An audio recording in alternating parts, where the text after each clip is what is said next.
आपकी जिंदगी में इस तरह के हमलों से मुकाबला करने की क्षमता बहुत बहुत ज्यादा बढ़ जाएगी। आपको पानी का बहुत ज्यादा ख्याल रखना चाहिए क्योंकि ये आप में 72% है। अगर आप ऐसा करते हैं तो आप देखेंगे कि आपकी आधी हेल्थ प्रॉब्लम्स कम से कम 50% 6 हफ्तों में दूर हो जाएंगी।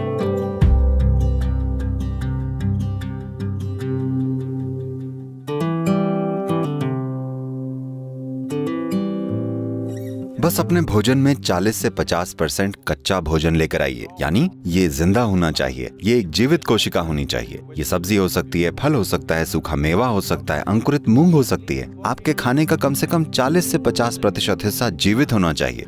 You eat dead food and you want to live, this is a little difficult thing to do, because you have to raise the dead now.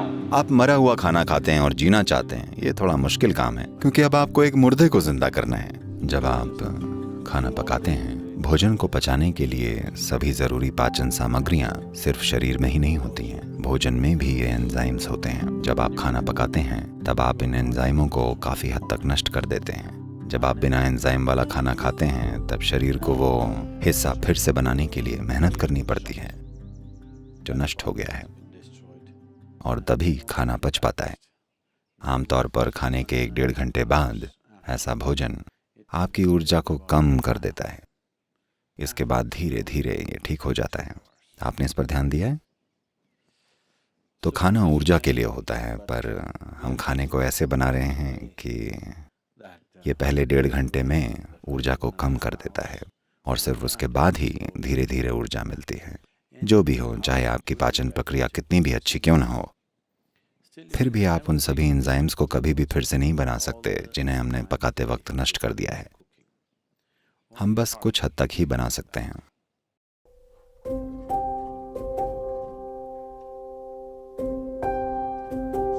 एक सरल काम ये हो सकता है कि आप बस नहा लें। हमेशा सोने से पहले स्नान कर लीजिए, इससे बहुत फर्क पड़ेगा। ऐसे मौसम में शायद ठंडे पानी से नहाना मुश्किल हो तो आप गुनगुने पानी से नहा लीजिए। रात में गर्म पानी से मत नहाइए, गुनगुने पानी से नहाइए। ये आपको सचेत बना देता है। तो आपको लगेगा अरे मुझे नींद नहीं आएगी। कोई फर्क नहीं पड़ता, आप 15-20 मिनट या आधे घंटे बाद सोएंगे, लेकिन आप अच्छे से सोएंगे क्योंकि इससे कुछ चीजें दूर हो जाएंगी। जब आप नहाते हैं तब आप सिर्फ त्वचा की गंदगी ही नहीं हटा रहे होते हैं। आपने गौर किया है, अगर आप बड़ी टेंशन या चिंता में हो या चाहे जो हो, आप बस नहाकर बाहर निकलें और ऐसा लगता है जैसे आपके सिर से एक बोझ हट गया है।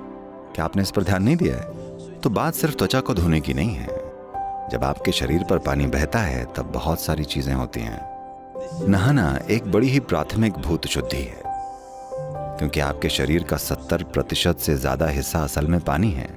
अगर आप इसके ऊपर पानी डालें तो एक तरह का शुद्धिकरण होता है जो कि त्वचा की सफाई से कहीं ज्यादा है।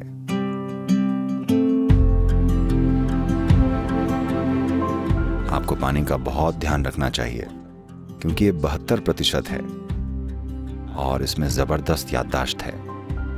अगर मैं इस पानी को खोलूं या बिना खोले भी, अगर मैं इस पानी को कुछ कहूं तो इसे याद रहेगा।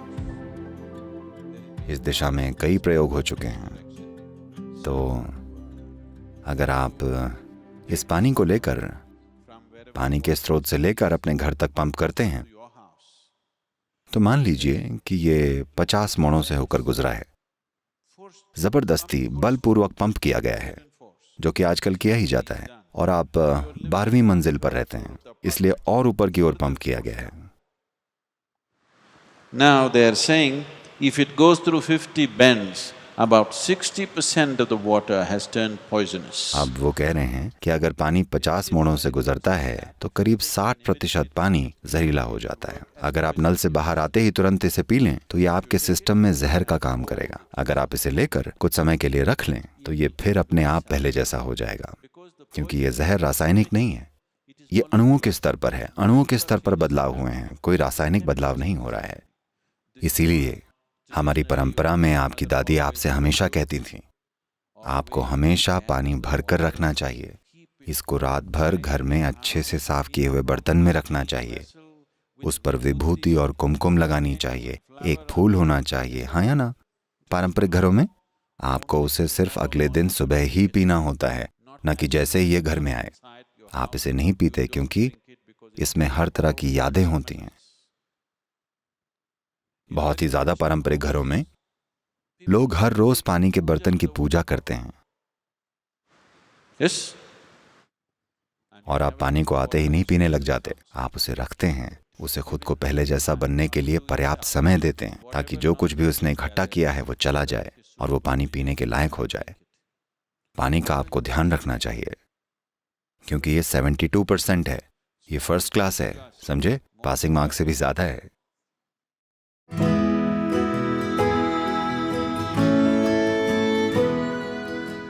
खाली पेट और भूख दो अलग अलग चीजें हैं। भूख यानी आपकी ऊर्जा का स्तर गिरना शुरू हो गया है, लेकिन पेट खाली होना अच्छी बात है।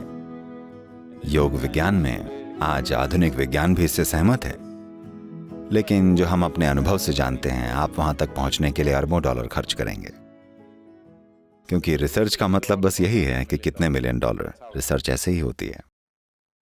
आपका शरीर और आपका दिमाग सबसे अच्छा काम तभी करते हैं जब आपका पेट खाली हो। इसलिए हम हमेशा ये पक्का करते हैं कि हम कुछ इस तरह से खाएं कि हम जितना भी खाएं, हमारा पेट हमेशा ज्यादा से ज्यादा 2 से 2.5 घंटे में खाली हो जाए। इसलिए हम हमेशा भूखे सोते हैं। लोग सोचते हैं वो सो नहीं पाएंगे, वो सो सकते हैं। तो योग में कम से कम 8 घंटे रुकने की सलाह दी जाती है। एक भोजन और अगले भोजन के बीच 8 घंटे का अंतर होना चाहिए। अगर आप ऐसा करते हैं तो आप देखेंगे कि आपकी आधी हेल्थ प्रॉब्लम्स, चाहे आपको जो भी हेल्थ से जुड़ी प्रॉब्लम्स हैं, कम से कम 50% 6 हफ्ते में दूर हो जाएंगी।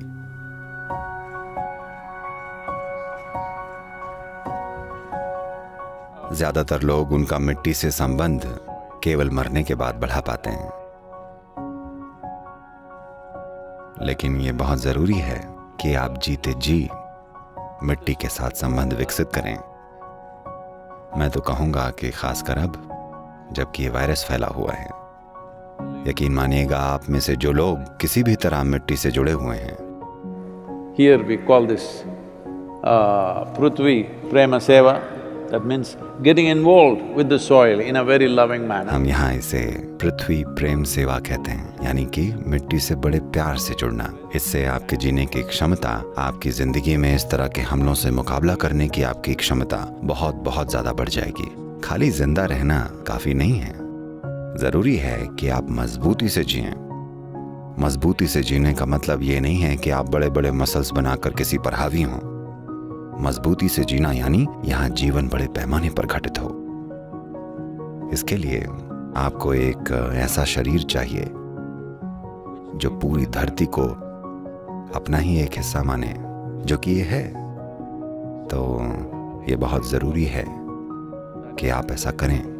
आप सभी जो यहाँ ईशा योग केंद्र में हैं, हम आपके लिए कुछ प्रक्रियाएं स्थापित करेंगे ताकि कम से कम 3 दिन में एक बार आप सभी के हाथ और पैर मिट्टी में हों। बहुत जरूरी है।